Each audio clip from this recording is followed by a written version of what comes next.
The fishermen salvaged a gold bottle covered with stains. They didn't know what it was and threw it away. The gold bottle was picked up by the workers and used as the trimmings of the wall, so the gold bottle was sealed for a long time. Until 100 years later, a girl was caught climbing the wall to spy on her beloved. As a result, she broke the wall and fell down. The golden bottle fell to the ground and revealed a bit of gold. When the girl saw it, she took it home. After she wiped off the dust of the golden bottle, the bottle exhaled a thick fog. It even turned into a huge human form. The girl took one look at it and passed out. Jin caught her with his hands and woke her up with great effort. It could grant her 3 wishes. The girl immediately wished for the man she had a crush on to fall in love with her, and the object of her crush was the prince of the country. So Jin conjures up an essential oil that only Queen of Sheba could use, and made the girl apply it to her body in order to keep the golden bottle from falling into the hands of others. The girl hid the gold bottle in the bathroom under a tile. Finally, Jin went to the prince and whispered the girl's name in his ear. The prince woke up and went to look for the girl and fell in love with her at first sight. From then on, the girl becomes the prince's favorite person. At the same time, the king found a beautiful concubine. The consort sent many spies to watch the prince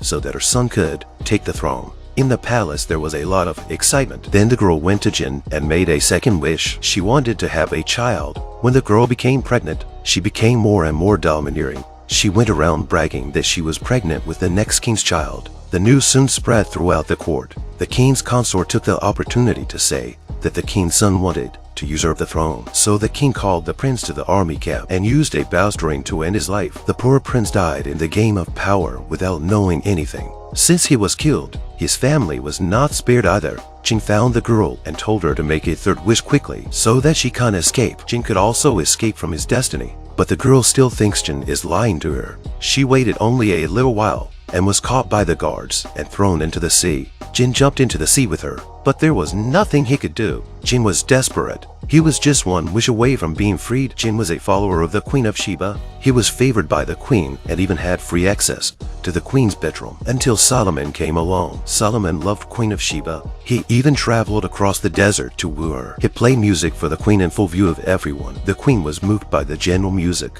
She shaves her hair off her legs with scented wax. Jin was worried and kept reassuring the queen. So the queen gave Solomon 3 problems. The first problem was to find a red thread in the palace. So Solomon found ants to find the thread, and he found a goblin to solve the rest of the puzzle. He completely won the queen's heart. Jin was then imprisoned by Solomon in a golden bottle and thrown into the Red Sea for 2,500 years, without a trace of daylight, until a fisherman retrieved it. But now the bottle is hidden under the floor tiles. No one but a girl would ever open the tiles again. In short, Jin is trapped in this bathroom. He spent long years trying to get people's attention, but in the end, only a little boy with a sword hurt him. He wandered into the bathroom and noticed the loose floor tile. The boy tried to pry the tile and even called his brother to do it with him. But before they could succeed, his mother took him away. Jin followed the little boy around afterwards, watching him ascend the throne at the age of 11. He led his army to war at 20. Jin was desperate to see him again.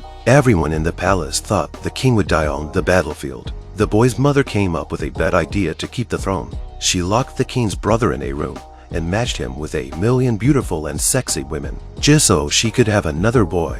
The room was a place of great luxury and pleasure, but soon the king returned. Years of war had made him bloodthirsty. His brother, however, was reduced to a cripple by the extravagance of life. The king only took one look at him and left because he posed no threat. Back at the palace, the king was weakened by alcoholism. He failed to open the bathroom door again, as Jin had done. After his death, the king's brother was put on the throne. He appointed a concubine to be the governor of the country. This governor liked to wander around, so she found the bathroom and bathed in it. But when she got out of the bath, she fell down. The governor took the golden bottle out, and so Jin finally saw hope.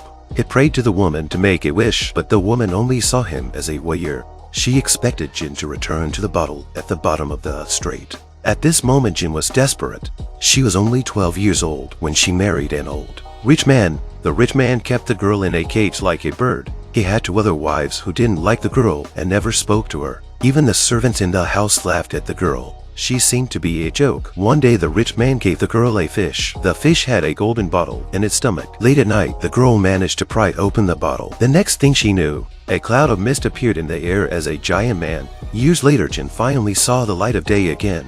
The girl shows Jin what she has made. These gadgets are very technical. The girl even developed a theory of flight and made the first generation of flying machines. She could have been remembered forever, but because of her gender, she was stuck in this room forever. When Jin asked her what her first wish was, she wanted to gain all the useful knowledge she could. Jin brought the girl a lot of books and passed on all his knowledge to her. There was history, philosophy, astronomy, mathematics. She was too slow to read, so Jin melted the glass bottle. Then she put the books on it and it became one with the bottle. As soon as the girl drank the water from the bottle, then the knowledge came to her mind. Gradually, the bottles filled the room. Jin had a great sense of accomplishment watching the girl grow. The girl invented a mathematical language to explain the forces that make space-time and matter form. But the more she felt that time was running out, the more she made a second wish she could stay awake even in her sleep. In this way, the girl's available time increased significantly and she found the answer successfully. She had studied electromagnetic fields and forces, and she had also studied Jin. Because Jin is made of subtle fire, Jin became more and more fascinated with her. For the first time, he even had the idea of never leaving. So when the girl made her third wish, he rushed over and messed it all up. The girl felt that Jin had cheated her, so she kept reprimanding him and even said she wished to forget that she had ever seen Jin. She did, and this was her third wish. Jin went back to the bottle. He and the girl never saw each other again. Later, Jin followed the bottle across the ocean, again to the other side of the world. In the smallest room of a small store, he was crushed at the bottom of a pile of artifacts. A woman retrieved the bottle from the corner and brought it back to the hotel. She had no idea what a difference such a bottle would make in her life. The woman was brushing the glass bottle with an electric toothbrush as the cap suddenly flew out of the bottle. The next second,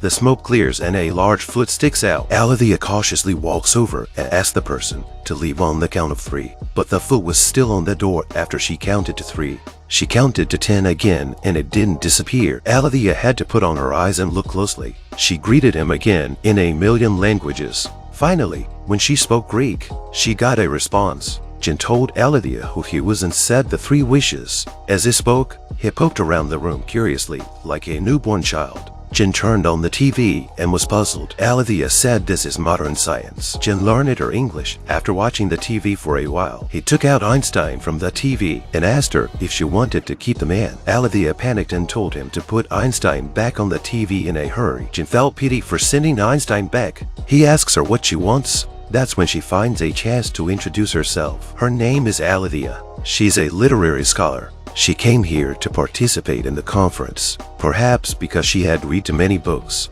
Alethea knows that stories about wishes don't end well, so she didn't want to make a wish for a while. Jin has adapted to the new century in a short time and adjusted his body to the right size to satisfy Alethea's curiosity. He told his story. He had served Queen of Sheba since birth, to a maiden who trapped him in a bathroom, to the story of the murderous monarch and the fat lady. He wanted Alethea to make her wishes that he would be freed soon, but Alethea continues to refuse.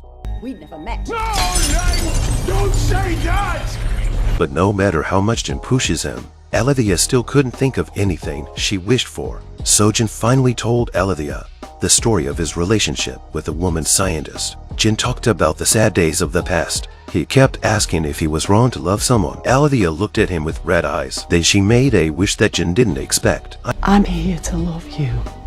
I wish for you to love me in return. Alethea had a husband. At the beginning of the marriage, they found happiness in each other. But after a few years, the husband was dissatisfied with the status quo. He felt that Alethea could not read him. At the moment of divorce, Alethea felt relieved. She spent the rest of her life happy and alone. She also went to many places to find peace in her heart. Until this moment, when she met Jin, she wanted the kind of love described in the immortal story. Jin was very surprised, but granted her wish. They got closer and closer to each other until they became close. Alethea brought Jin back to London. She was so protective of Jin that she was afraid to let the bottle go through security. In fact, Jin was afraid of the technology. He comes home and he always hears the sound of the transmitter. It made him feel unsettled. At first, Jin would just stay at home, but gradually he would go out of the house and let other people see him. When Alethea went to work, he would stay with her in silence. Alethea reads a lot and tells stories. and his favorite thing was to listen to stories. Sometimes he would go out on his own and saw things he had never seen before. He thought that humans were a miracle, but his surroundings still had an irreversible effect on him. One day, Alethea came home and couldn't find Jin anywhere. There was a golden powder in the air. She knew it was Jin. Finally, Alethea found Jin in the basement. Jin was like dust at that time. Alethea was desperate. She made a wish for Jin to talk to her. It was only then that Jin regained his original appearance, but his body was already in bad shape. He pushed Alethea away and tried to remove the electromagnetic fields. Alethea was distressed to see him like this. How could these powers disappear? And her first wish became the bondage of Jin. Then she made her last wish. She wished that he would go back to where he belonged. The next second she said it, Jin frowned and tears filled his eyes. This night they embraced each other and silently felt the few warm feelings they had. Later, Alethea collected all of Jin's clothes. She spent 3 years writing a book to document her and Jin's story. Alethea is still alone most of the time, but she is no longer alone. Sometimes Jin would come back to her, and they would spend the rest of their lives seizing every vivid moment. Do people only have to make 3 wishes to live their lives without regrets? A fairy tale is a fairy tale after all. Game without pain is just a beautiful fantasy. As Alethea said, many wishing stories do not end well because they don't know how to cherish and live in the present moment. The only way to feel at ease in this world is to keep your feet on the ground.